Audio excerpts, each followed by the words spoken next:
Milwaukee, Wisconsin, early 1990s, a city living in quiet fear. Young men were disappearing at an alarming rate, vanishing without a trace. Families beg for answers. Police search tirelessly, but no one could imagine the horrors hiding in plain sight. Behind those disappearances was a man who would become one of the most infamous killers in history, Jeffrey Dahmer, the Milwaukee Cannibal. His story is not just disturbing, it is one of the darkest chapters in American true crime. Dahmer's victims were often young men, many from marginalized communities.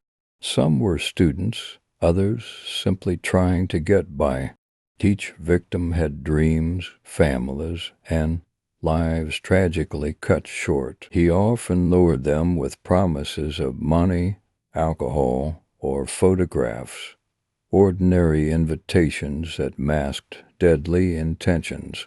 Once inside his apartment, those victims would never come out alive. The cruelty wasn't only in the killings. For families, the torment came from not knowing what happened, searching endlessly, clinging to hope, only to later learn the unthinkable truth. Jeffrey Lionel Dahmer was born in 1960. On the outside, he appeared quiet, even awkward. But beneath the surface was something deeply unsettling. As a boy, Dahmer developed a disturbing fascination with dead animals, dissecting them to see how they worked. Neighbors brushed it off as a strange hobby, never realizing it was the seed of something monstrous. By his teenage years, his fantasies turned darker, violent thoughts, urges he couldn't control.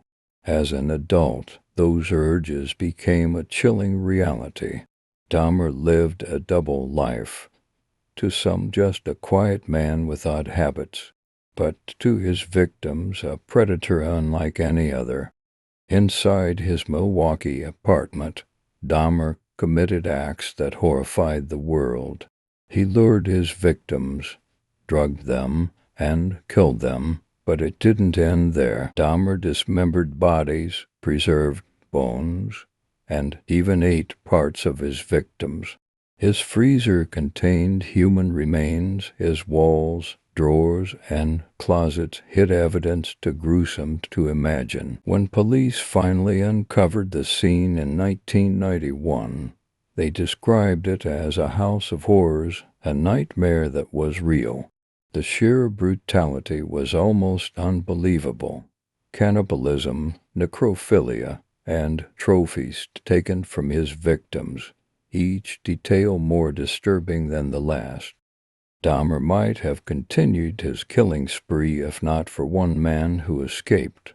On July 22, 1991, Tracy Edwards, a would-be victim, managed to flee Dahmer's apartment. Terrified, he flagged down police and led them back to the apartment. What officers discovered inside shocked them beyond words.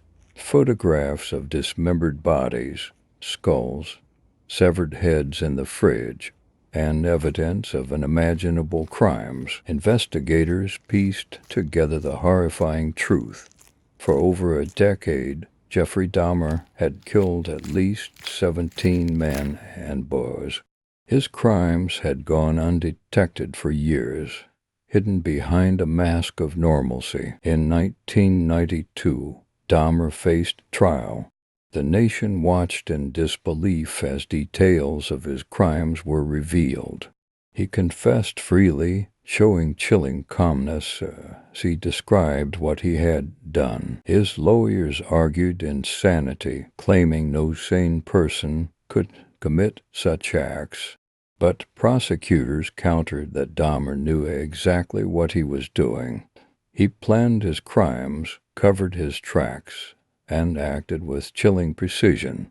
The jury agreed Jeffrey Dahmer was found legally sane and guilty. He received 15 consecutive life sentences, a punishment ensuring he would never walk free again.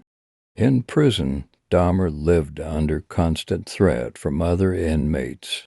In 1994, that threat became reality, and he was beaten to death by a fellow prisoner. His death closed a chapter on his life, but not on the pain he caused.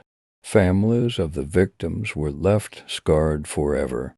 Communities, particularly Milwaukee's marginalized groups, carried the weight of trauma and mistrust. Today, Dahmer's name remains synonymous with horror.